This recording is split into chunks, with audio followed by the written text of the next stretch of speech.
नमस्कार, मैं हूं आशीष वर्मा। सीएनबीसी आवाज मोतीलाल ओसवाल स्टूडियोज में आप सबका स्वागत है। बारी आज के मॉर्निंग कॉल की और शुरुआत सुबह की टॉप हेडलाइंस के साथ।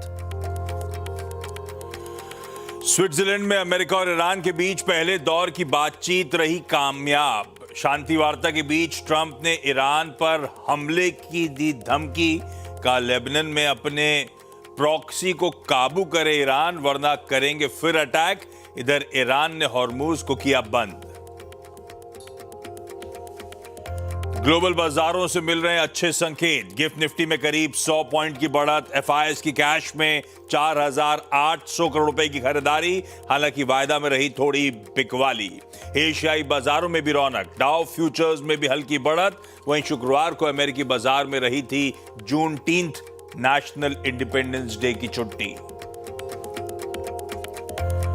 हॉर्मूज बंद होने से कच्चे तेल में फिर उबाल। $81 के पार निकला ब्रेंट। लेबनान पर इजरायली हमले के बाद ईरान ने हॉर्मूज बंद करने का किया ऐलान। उधर सोने और चांदी में गिरावट। गोल्ड 3% तो सिल्वर 7% फिसला। रिलायंस इंडस्ट्रीज ने जियो प्लेटफॉर्म आईपीओ के लिए सेबी को दिया डीआरएचपी। देश के सबसे बड़े आईपीओ के तहत करीब $4 बिलियन हो सकता है इशू साइज। 27 करोड़ शेयरों के फ्रेश इशू से करीब 3% हिस्से का हो सकता है स्टेक डाइल्यूशन। कंपनी की आईपीओ की रकम में से 27,500 करोड़ रुपए का इस्तेमाल लोन प्री पेमेंट में करने की तैयारी।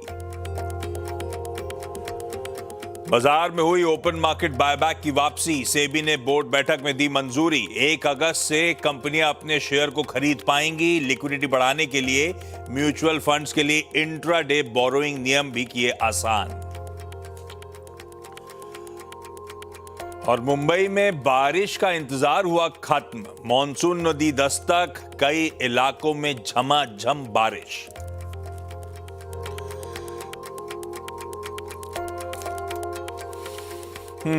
चले भाई, सोमवार की सुबह नए हफ्ते की शुरुआत। और लास्ट वीक मैंने अपफ्रंट कहा था क्यूज का अभाव है, डेटा पॉइंट्स का अभाव है। उसके बावजूद बहुत एक्शन पैक्ड रहा था पिछला हफ्ता, और इस हफ्ते तो उस फ्रंट पे भी कोई कमी आपको नजर नहीं आएगी। सबसे पहले ध्यान रखिएगा, जो हफ्ता सामने खड़ा हुआ है ये एक ट्रंकेटेड छोटा कारोबारी हफ्ता है। फ्राइडे को मुहर्रम के चलते भारतीय बाजार बंद रहेंगे।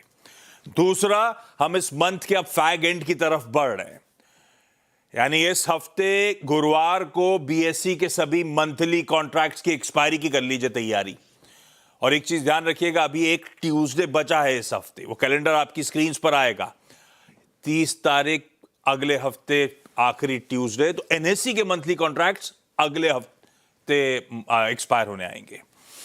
अब भाई साहब, इसका मतलब यह भी है कि तनख्वाह इस हफ्ते नहीं आनी है, यह भी ध्यान रखिएगा आप लोग। खैर, 3 इंपॉर्टेंट चीजें हैं जो बाजार इस पे नजर रखेगा। पहला तो वो वेस्ट एशिया क्राइसिस, वो बड़ा फ्रेजाइल सा ट्रूस था। समझौते की बुनियाद बड़ी कमजोर थी, ये सब तो हमको समझ में आ रहा था।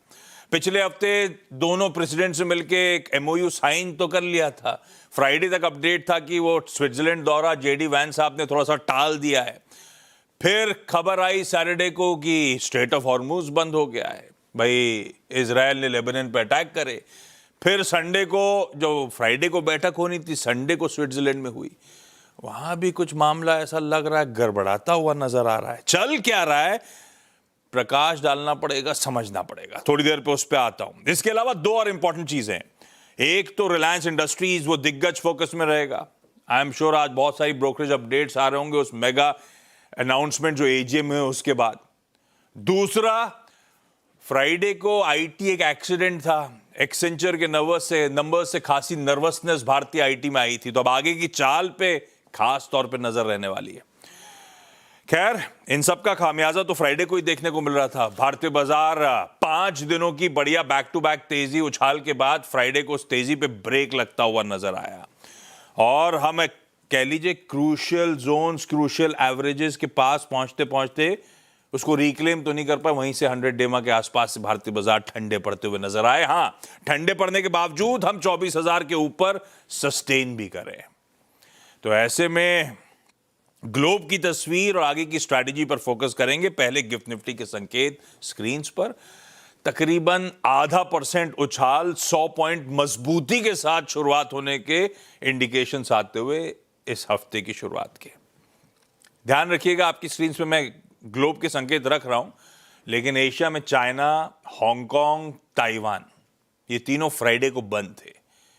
तो आप ये जब रिज्यूम कर रहे हैं तो एक मिसिंग डे का ट्रेड भी ये पचा रहे होंगे, तो थोड़ा सा मुश्किल हो जाता है, उस लिहाज से समझना।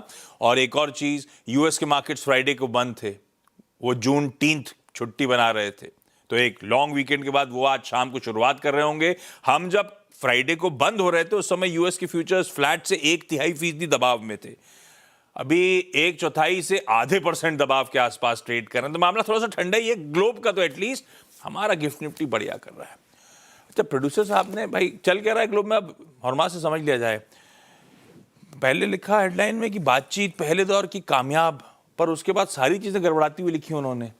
स्ट्रेट ऑफ हॉर्मुज बंद, प्रेसिडेंट ने दी धमकी, कैसी कामयाबी है ये? चल क्या रहा है भाई साहब? और स्ट्रेट खुला है कि नहीं खुला है? गुड मॉर्निंग आशीष। पहले तो बातचीत कामयाब हुई है, इसका जॉइंट स्टेटमेंट अभी अभी कुछ ही देर पहले कतार और पाकिस्तान ने जो है वो इश्यू करा। मीडिएटर्स जो थे वो भी उस समिट में मौजूद थे जो स्विट्जरलैंड में हुई, और उसमें उन्होंने ये लिखा है कि पहले तो पॉजिटिव और कंस्ट्रक्टिव एटमॉस्फेयर में बातचीत हुई, प्रोग्रेस हुआ है, और यूएस और ईरान दोनों ने इसमें सहमति बनाई है कि एक हाई लेवल कमेटी बनाई जाएगी, और वो कमेटी जो है वो ये डायरेक्शन देगी कि अगले 60 दिनों में एक फाइनल डील किस तरह से बनाई जाए, और साथ ही साथ एक डी कन्फ्लिक्शन सेल बनाने के लिए भी सहमति बनाई गई है दोनों पार्टियों की तरफ से।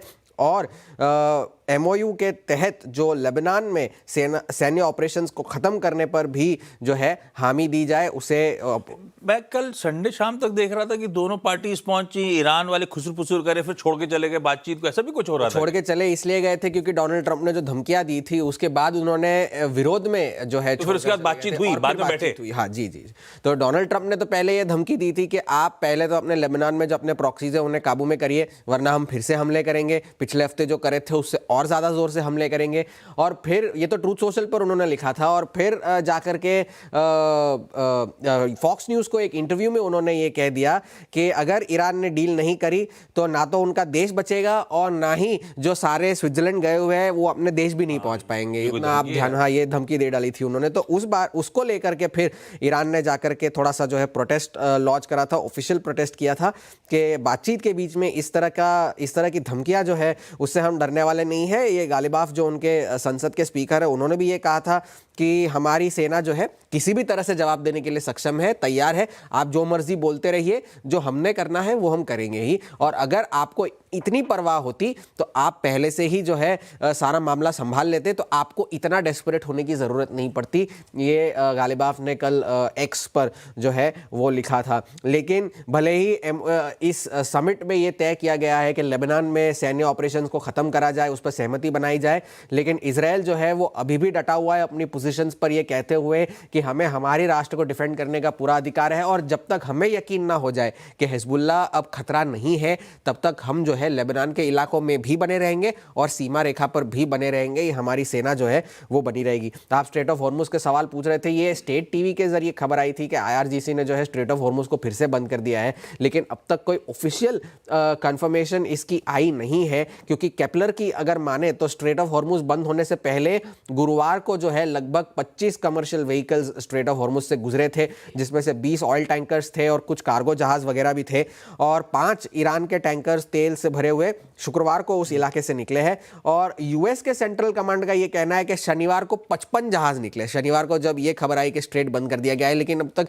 केपलर के जरिए इसकी ऑफिशियल इंफॉर्मेशन नहीं है। अभी स्ट्रेट खुला है, बंद है? नो आइडिया, ये कोई कंफर्मेशन ऑफिशियल है नहीं, क्योंकि अगर जब तक केपलर की तरफ से डेटा नहीं आ जाता कि कितने जहाज वहां से गुजरे हैं तब जाकर के पता केपलर क्या ट्रैकिंग एजेंसी? हाँ, ट्रैकिंग एजेंसी है उनकी, क्योंकि और जो गुरुवार का जो डेटा था वो 2 जून के बाद का सबसे बड़ा ट्रैफिक वहां से गुजरा था, 22 जहाजों का।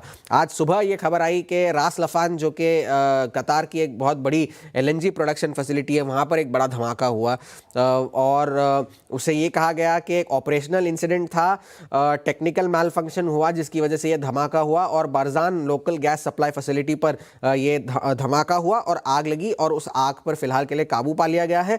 कुछ लोगों के घायल होने की खबर है, लेकिन पब्लिक सेफ्टी को कोई खतरा नहीं है।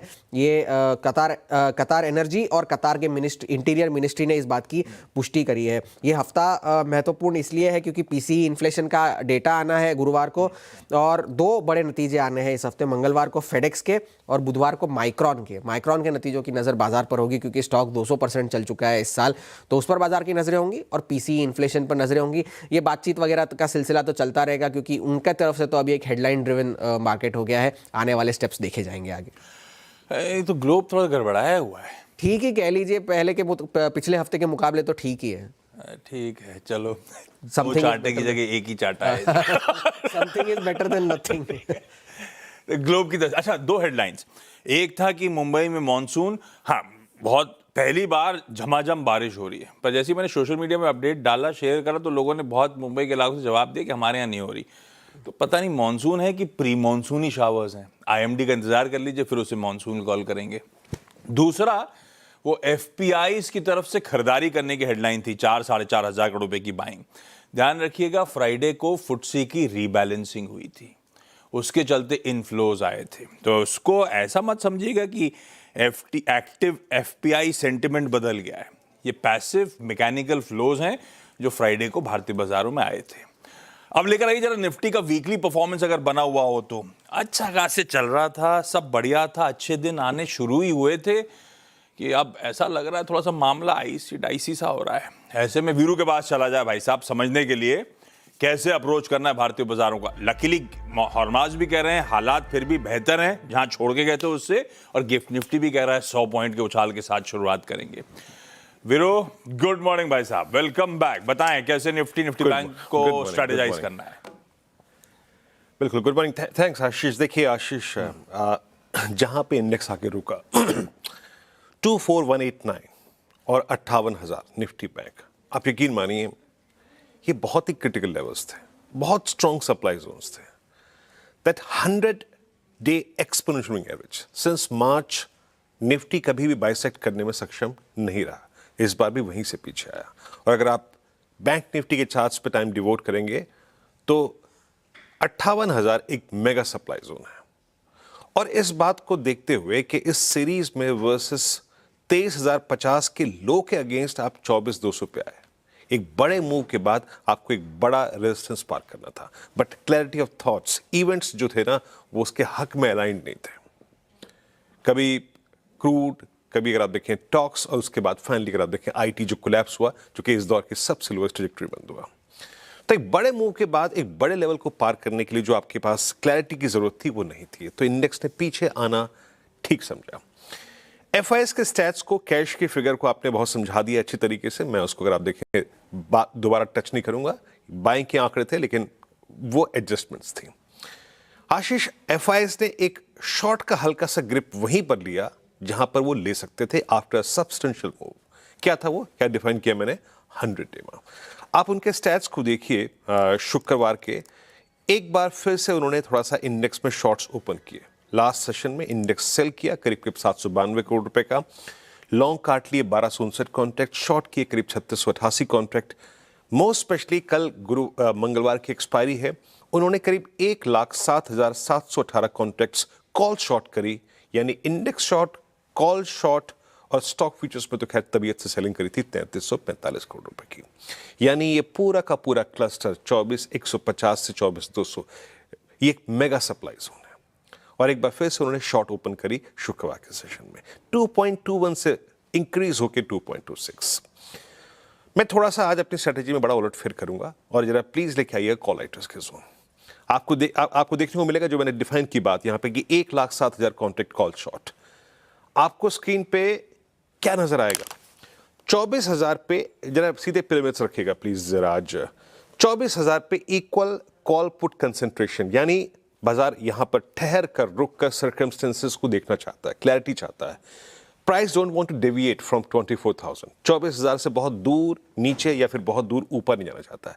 ये केस सीधे जाता है ग्रिप में ऑप्शन राइटर्स के। ये देखिए आपकी स्क्रीन पे equal placement of calls and puts at 24,000। उसके बाद 24,200 पे, 300 पे स्ट्रॉन्ग कॉल राइटर्स का अलाइनमेंट। पुट राइटर्स 23,800 पे, 23,900 पे उसके बाद। ये इंडिकेट करता है कि आशीष निफ्टी अभी 24,000 पे टाइम स्पेंड करना चाहता है, और एक जो ग्रिप ली है कॉल राइटर ने 24,200 पे, वो एक मेगा थ्रेशोल्ड पॉइंट है आज के सेशन के लिए। लेवल्स लेके आइए। देखिए, मैं यहां पे आज अपना बेस वन बहुत दूर रखा है, बहुत दूर रखा है। आइदर बाजार एक कोलैप्स देगा टुवर्ड्स क्रिटिकल एवरेजेस। 10 डेमा और आपका 50 डेमा अलाइंड है बेस वन के आसपास, and the best put writers of this zone. Please रखिएगा बेस वन और बेस टू पे कोई आपको ट्रेड मिले तो उसको लपकिएगा इन करंट सर्कमस्टेंसेस में। No shorting thoughts till we are above 23724 which is rising 20 DEMA. Base one मिल जाए तो सुभान अल्लाह, अच्छी बात है। नहीं तो क्या एल्स, आपको स्ट्रेंथ पे फोकस करना पड़ेगा। क्या हमने देखा अभी यहां पे कि 24,000 पे इक्वल कॉल पुट कंसंट्रेशन है। बाजार इस रेंज से थोड़ा निकले, थोड़ा ऊपर की तरफ RS1 लेके आइएगा, टाइम स्पेंड करे RS1 के ऊपर, then a scope of moving towards RS2 will appear. और RS2 क्या है? 100 डेमा जोन। यहां पे आपको टाइम स्पेंड करना पड़ेगा। मैं अपनी कमेंट्री को सिर्फ 24,223 तक सीमित रख रहा हूं, क्योंकि यह है 100 डेमा का क्लस्टर्स और सबसे बड़े कॉल राइटर का क्लस्टर। ये अगर आप क्रॉस कर जाए तो फिर आपकी 24,500 और 24,440 की विंडो खुल जाएगी। In that case we will trade for that, but as of now हम RS1 और RS2 पे फोकस करेंगे। 2 to 3 के ऊपर फिर कह रहा हूं मैं 24,440 24,500 की विंडो खुल जाएगी। बट ये एक बहुत ही क्रिटिकल लेवल है, 100 day exponential average. Same is the case with Nifty bank. मैंने एक हफ्ते के अंतराल के बाद सीधे बैंक निफ्टी जब स्टडी करी आशीष, 58,000 पे 44,000 कॉन्ट्रैक्ट खड़े हैं, मेगा सप्लाई जोन। आप बैंक निफ्टी के चार्ट्स को क्लियरली पिछले 3 साल के अंतराल में बाइसेक्ट कर सकते हैं। Strength, acute strength above 58,000 and slightly sceptical below 58,000। आपकी स्क्रीन पे क्या है? 58,000 पे ह्यूज कॉलाइटर्स। यानी एक बात तो तय है, RS1 रखिएगा। अगर बैंक निफ्टी को फर्दर शॉर्ट कवरिंग देखनी है, फ्रेश बैंक देखनी है, विटनेस करनी है स्ट्रेंथ, तो आपको RS1 को बाइसेक्ट करना पड़ेगा। RS1 ही वो केस है जो कि निफ्टी के लिए भी वो 24,223 के ब्रेकआउट का केस बनाएगा। इन that case a move towards 58,676 and 538 is due. But अगर ये पार नहीं हो रहा है तो मैं फिर कह रहा हूं कि मैंने अपने बेस वन को थोड़ा दूर रखा है। अ ड्रिफ्ट टुवर्ड्स बेस वन 57,020, 57,200 उसको ग्रिप करिएगा। और एल्स अगर आपको स्ट्रेंथ को प्ले करना है तो ऊपर की हाई ट्रैजेक्टरीज के रेजिस्टेंस को पार होने दीजिए। आशीष बिल्कुल ठीक। क्विकली लखनऊ चला जाए, manasjaiswal.com के श्री मानस जायसवाल साहब सुबह जुड़ते हुए बढ़िया से स्टॉक आइडियाज के लिए। मानस जी, गुड मॉर्निंग भाई साहब, बताएं। Good morning Ashish ji. तो देखिए, पहला रिकमेंडेशन अपोलो हॉस्पिटल्स है, जहां पर करीब 7200 रुपए से हाई टॉप हायर बॉटम बन रहे हैं। पिछले 3-4 दिनों में हमने करेक्शन देखा था। फ्राइडे के सेशन में 10 डे मूविंग एवरेज पे बाइंग इंटरेस्ट देखने को मिला है, तो यहाँ पर करंट लेवल्स पे खरीदारी करने की राय रहेगी। 8415 8,415 की आपको स्टॉप लॉस लगाना है और 8,625 8,625 की टारगेट सेट करने हैं अपोलो हॉस्पिटल्स पे। लास्ट सेशन में, फ्राइडे के सेशन में हमने आईटी स्टॉक्स में भी बाइंग इंटरेस्ट देखा लोअर लेवल्स पे। तो ओरेकल फाइनेंशियल पे ध्यान दीजिए, क्योंकि यहाँ पर बेसिक स्ट्रक्चर पॉजिटिव है। रिकवरी में स्टॉक ने 10-20 डे मूविंग एवरेज को रीगेन किया था। तो ओरेकल फाइनेंशियल में खरीदारी करनी है। 9,500 का स्टॉप लॉस लगाएंगे। 9,950 9,950 की टारगेट सेट करेंगे। परफेक्ट है। दो बढ़िया से बाय आइडियाज। अपोलो हॉस्पिटल्स 8415 के स्टॉप के साथ बाय करने का मन, और ओरेकल फाइनेंशियल्स यानी OFSS 9500 के स्टॉप के साथ तेजी का मूड बनाइए। मानस जी थैंक यू। 8 बजे वापस आपसे होगी मुलाकात। क्विकली कंचन बताएंगे आपको सारे important stocks in news. Kanchan, good morning, बताएं। Good morning. शुरुआत कर लेते हैं रिलायंस इंडस्ट्रीज के साथ, बिकॉज जल्द ही IPO आने वाला है जियो का, जहां पे 27 करोड़ नए शेयर्स जो हैं वो जारी होंगे। करीबन 3% की जो इक्विटी है उसमें सौदा होता हुआ दिखाई देगा। साइज की बात करी जाए तो $4 बिलियन की संभावना जताई जा रही है। वहीं करीबन 27,500 करोड़ का जो डेट है उसकी रीपेमेंट में इसका इस्तेमाल होगा। नेस्ले आज आपके फोकस में 3 जुलाई को बोर्ड बैठक में स्पेशल डिविडेंड पे कंपनी जो है विचार करने वाली है। 10 जुलाई माना जा रहा है कि ये जो रिकॉर्ड डेट है वो संभव है। सन फार्मास्यूटिकल्स बिकॉज इनोवकेयर लाइफ साइंस में 100% की जो हिस्सेदारी है उसको 272 करोड़ में कंपनी जो है खरीदने वाली है। 31 जुलाई तक जो ट्रांजैक्शन है वो पूरी होने की उम्मीद है। और बिंदो फार्मा यूएस एफडीए ने युगिया जो प्लांट है इनका प्री अप्रूवल इंस्पेक्शन की थी, जहां पे 5 जो ऑब्जर्वेशन है वो मिली है। भारत फौज आपके फोकस में होना चाहिए। डिफेंस मिनिस्ट्री से करीबन 425 करोड़ का कंपनी ने जो ऑर्डर है उसको करार कर लिया है। चेन्नई पेट्रो और जीआरएससी यहाँ पे फोकस बिकॉज यहाँ पे वित्त मंत्रालय से कंपनी को नवरत्न का जो दर्जा है वो मिल गया है।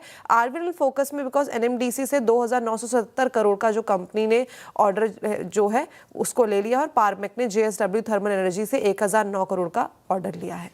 क्विकली ब्रेक के उस पार अहमदाबाद चलेंगे। कुंवर जी ग्रुप के डॉक्टर द्योरा साहब, रवि द्योरा साहब रेडी हैं। Ravi ji good morning. अरे आज तो मैन इन ब्लैक बन के बैठे हो सुबह सुबह। आप आ रहा हूं आपके पास ब्रेक के उस पार आज की कमोडिटी स्ट्रैटेजीज के लिए।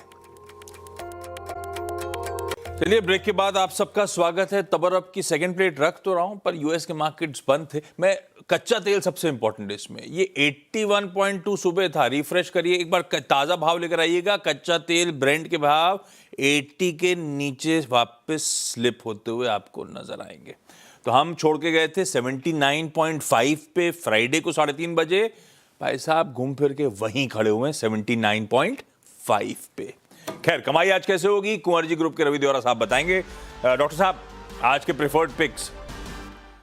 Good morning. डेफिनेटली जिस हिसाब से ब्लैक इस हिसाब से पहना है कि 15-20 मिनट में क्यूज इतने चेंज हो रहा है तो कोई कलर ही मार्केट डिसाइड नहीं कर पा रहा है। तो अभी 2 ही कलर चल रहे हैं, व्हाइट एंड ब्लैक मींस दोनों में जब भी जिस चाहे उससे आप चेंज कर लो व्यू।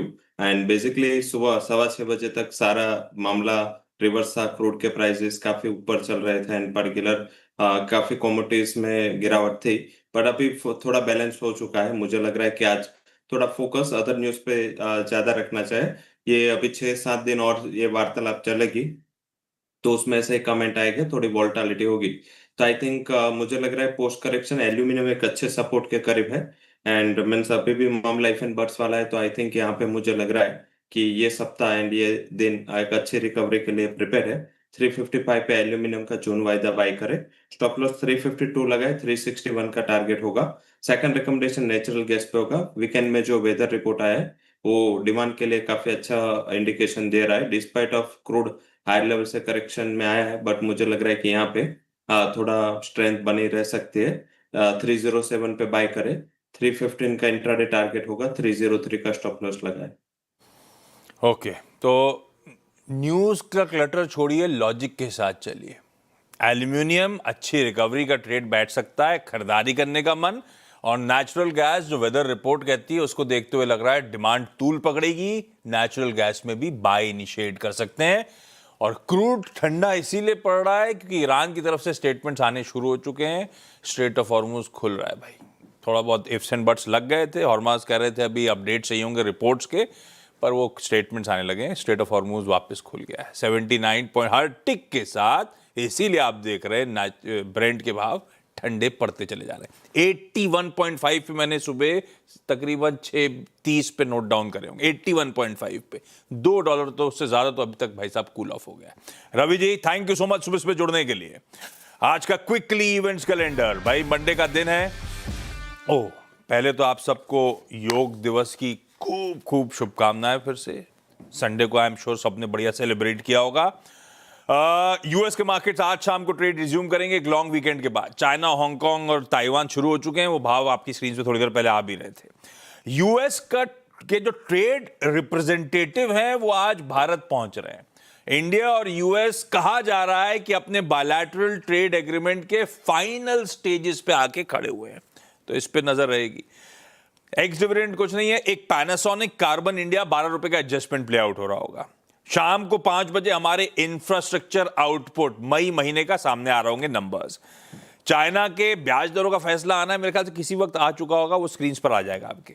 कनाडा का इन्फ्लेशन, ईयू का कंज्यूमर कॉन्फिडेंस, रेगुलेटर स्पीक्स, मतलब एक तो ईसीबी की प्रेसिडेंट लगार्डे की, क्रिस्टीन लगार्डे की स्पीच शेड्यूल्ड है।